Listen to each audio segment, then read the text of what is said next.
Hey, what's up, BCC? I'm Pastor Aaron. Hey, I'm Pastor Mark. Coming to you with a Sunday Rewind. Yeah. And man, what a great weekend for a lot of different reasons. But good, we are man. here today to give you the down low on what happened and some things to come. But man, let's jump right in. Yesterday, we continued our sermon series for God So Loved.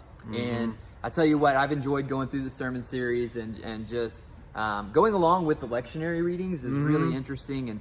And we've spent a couple weeks in some unfamiliar passages, but this week we got to hear a really familiar passage of the prodigal son. And so, Yeah, the lectionary forces you to go through those tough texts. Yep. And then this Sunday we got one that's very familiar, which is equally challenging though. Yes. Because, I mean, I would venture to say most of you are familiar with the story of the prodigal son. It's in Luke 15. Yeah. So those familiar texts can be kind of challenging. They're kind of tricky because, you know, you hear them and you're like, oh, I know that story. And Familiar with it. You think you've got it all. Like you've mined everything out of it that you're going to mine out of it. But the truth is that God still has work to do. His word is living and active today. Right. And it fits your circumstance where you are. Yeah, so I really wrestled with this passage a little bit, but I think ultimately what God did with it, I know it changed me, just the way I was thinking about the story. We call it the story of the prodigal son. Here's this son that goes off, and it's actually one of three stories in Luke 15, all demonstrate the commitment of the father to that which is lost. And we call it the story of the prodigal son, but do you know what the word prodigal actually means? I don't. You know, I don't know exactly what it means. I mean, context clues would tell me one thing, but I'm not sure that it really We think it means lost. Yes. Yeah. Prodigal son, he's lost in the far Well, and he's country. just told these stories about the other lost things. Yeah, you know, we put that term prodigal on there, but it actually means one who spends resources in a recklessly extravagant way. And that does fit the younger son. I mean, he takes half of the estate, he goes out into the far country, he wastes it all on wild living. But if you read the story carefully, I don't think he is, by that definition, the younger son is not the most prodigal of the characters in the story. There's one who is more prodigal. And so if you weren't here Sunday, the podcast is up. Check it out, or you can go back in the Facebook feed. Little Easter egg for you. Yeah, As we yeah. get closer Go to search. Easter, go See search if you can for- figure out who's the prodigal there. That's right. You know what? We're also tempted with that story to make it about sibling rivalry. Older son, younger son. Yeah. And so the older son is sort of like a prodigy. Now, you know what that means. I got prodigy. You got Yeah, prodigy, yeah, yeah. right? Texas football team is full of prodigies, right? I mean, I would think so. These people who are filled with exceptional abilities and talents. Yeah. So it looks like it's the older brother. However, he may not be that exceptional. There's someone else in the story who is more exceptional than the older brother. And so we have to listen and hear this story carefully. We want to know who is the prodigal, who is the prodigy, and what does that teach us about God? So if you weren't here Sunday, check it out. I think you'll be glad you did. Absolutely. Go check that podcast out and make sure you go and give it a listen. You know, I think it's always important for us to go and even hear those familiar stories again with fresh Yeah. ears. You can do that in Car Rider Line today. Absolutely. Since yeah. you weren't Just- here. We'll just put it on there. Yeah, I wasn't here. We were at Yeah. Extravaganza this weekend. Tell us about that. We took 16 students to deal. Extravaganza, and it was a lot of fun. Extravaganza happens on the campus of SNU, and there's Nazarene churches from all over Arkansas, Louisiana, Texas, and Oklahoma that come together at SNU, and they compete against one another in different sporting and talent competitions. And man, it's a blast. It's one of my So much favorite fun, events. man. And If you're it's a lot not of fun. familiar with it, Extrav is like the Nazarene Olympics for young people. Yeah, Nazarene Olympics. Variety Yeah. of categories: arts, music, sports, and man, our kids did pretty good. They did. We had kids compete in a lot of different things, and man, I'm so proud of them. We had one that submitted a photo for photography. We had one that participated in talent competition, and he did an awesome job, made it to what they call the show, which is a showcase of kind of the best of talent. We had one kid that won cross country. Nice. We had several of our girls competed in volleyball, and both those volleyball teams won the championship. Kids Okay. played basketball. It was all over the So place. is the show, is that like SNU Idol or kind of like SNU The Idol, Voice? yeah, The Voice, The something Voice like for that. the South Central region? Yeah, absolutely. So Okay. so it's kind of similar to that. It's usually it's musical talent that's there, Okay. but they did have like a dance crew, if you will, that made the show. All right. So We got dance crews at you know, SNU now. you know, who'd have That's thought, awesome. like, who'd have thought 100 years ago Yeah. in the Church of the Nazarene that there'd be a We're dance dancing, crew? man. You know, hey, Love it. It was awesome. It was a lot of fun. Our kids did amazing, and just it was a great time to be together. But you know what is even more cool is in those service times that we have in the evening. So we spend all day like competing and doing these things, but in the evenings we come together and everyone's in the room, and we're worshiping together. And the worship band that's going to be playing at NYC was our worship band for Extravaganza, so that's pretty cool. And they led us in worship, but then we had different speakers that came in and spoke to us. And one of those was on Thursday night was Reggie Dabbs. And you may have heard that name before. He's a pretty well-known speaker, and I want to say that he speaks to more students than anyone else in the country. Like that's kind of Oh, his wow. thing. He goes into schools that's and he amazing. speaks there, and he's a motivational speaker kind of thing. But man, he told us some awesome stories. He plays the saxophone really, really well, so he played the saxophone for us. That was cool. And he had an altar call, and we had one altar call, and then he kind of came back up and he said, "Hey, look, I don't normally do this." He said, I was honestly wrestling with the Spirit and trying to tell the Spirit, no, I don't want to do this. I don't want to be the mean guy. I don't want to end on this note.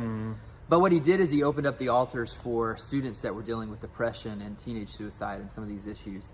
Wow. Really, really heavy subject. And Yeah. man, the altars were just packed with kids. Oh, wow.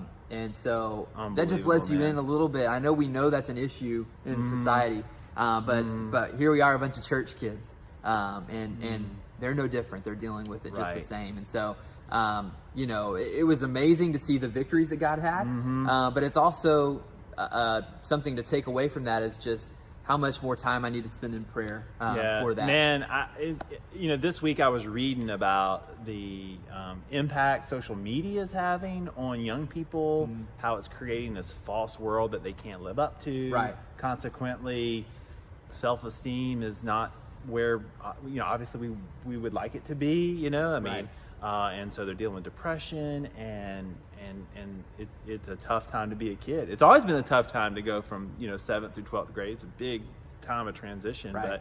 but now we're seeing an uptick in teenage suicide. We are. And so, and that brokenness is not, like the church is not excluded from that. Right. In fact, my deepest prayer is that we would be a place that welcomes that brokenness and says, hey, here's the answer. Yeah. It's found in Christ. Yeah. And your pain and your brokenness is welcome here. Right. You're accepted and you're loved. And you're loved, and you're a child of God, and He welcomes you with open arms, and that's you're part of His family. Yeah. When you feel like you don't belong anywhere else, Right. you belong. I mean, here. speaking of Luke 15, Yeah. I mean that's the Father who, I mean, welcoming all home. Absolutely. So hey, pray for Pastor Aaron and Carly. They're on the front lines of counseling with kids. You've got a team of volunteers, Yep. small group leaders. And pray for these people as they have these conversations with our students. I mean, let's not think that our students are going to be excluded from No, this. they're not. I They're mean, we've got, I mean, not. A couple of our own came forward, Yeah. and prayed at that Which time, is great. which is amazing that they were willing to step out and say, "Hey, look, this is something I've struggled with," and it was great to be able to go down and pray with them and talk with them and try to say, "Hey, look, like you're loved, and you're cared for, and we don't want you to have to walk through this alone." And yeah. and so our ultimate hope is in the resurrection.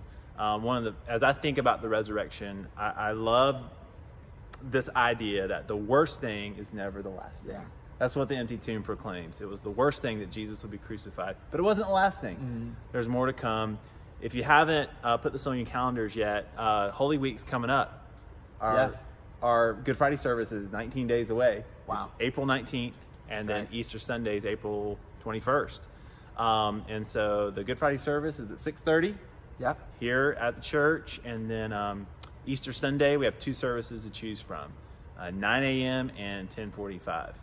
Yeah, make sure you come to one of those services and just celebrate the resurrection and celebrate what God is doing in and around the lives of our congregation, but in your own personal life as well.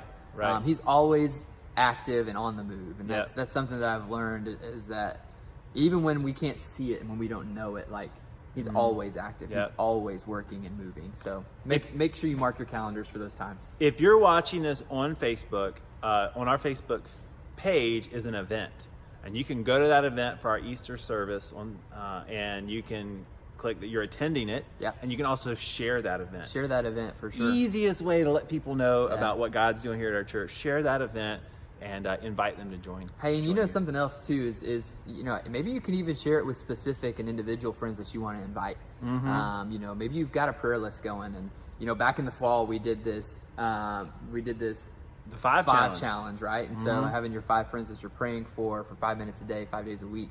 And when we did that, it didn't end there, right? Right. Like the encouragement was to keep going with that. So maybe just creating a simple way for you to share and invite a friend with you is to just share this event with them on Facebook and send it personally, so that they know, hey, this was intended for me. Yeah. And that's a good thing to do. Hey, let me share one more thing before we close. We're in the middle of a survey. This is something that our board staff launched as a way to gauge our effectiveness in accomplishing our mission. So you may have seen the Missional Effectiveness Survey. We welcome and desire that feedback, and I hope, if you haven't had a chance to take it, if you're connected to our church in any way for any length of time, please take the Missional Effectiveness Survey. Yeah, I think the first response on there is how, one of the things is, how long have you been a part of this church? And there's an option on there that's less than a year. Less than a year. Anybody who's been coming to our church can take this survey and give us that feedback, because we need it from all directions. And we just want to gauge, what is it that we're doing that God is using to impact your walk with Christ? Because we want to do that better. Yeah. I want you to know something about your pastoral staff and your volunteer leaders. We put so much into what happens here. Our work is very personal. And I think that's true of all vocations, but I really feel it in this particular line of work. It's very personal, putting it all out there. There's no separation between like our spiritual life and our vocational life. It's all just kind of merged together. And so sometimes maybe you're hesitant to be honest about how you feel about certain things. I want you to know we're giving you this tool so that you can be honest. Yeah. If something didn't work, tell us. That's why we're putting it out there. We welcome that feedback. It's important that we get it. And I was thinking about something else. As you're preaching, your primary preaching and teaching pastor, I'm taking text and I'm saying, this is what God says, and this is what you need to do to change your life. I'm doing that to you every Sunday, like 52 Sundays a year. Yeah. This one time, it's okay for you to give it back to me and say, hey, here's where you could grow. Here's where you could be better. Here's where we can make a bigger impact for the kingdom.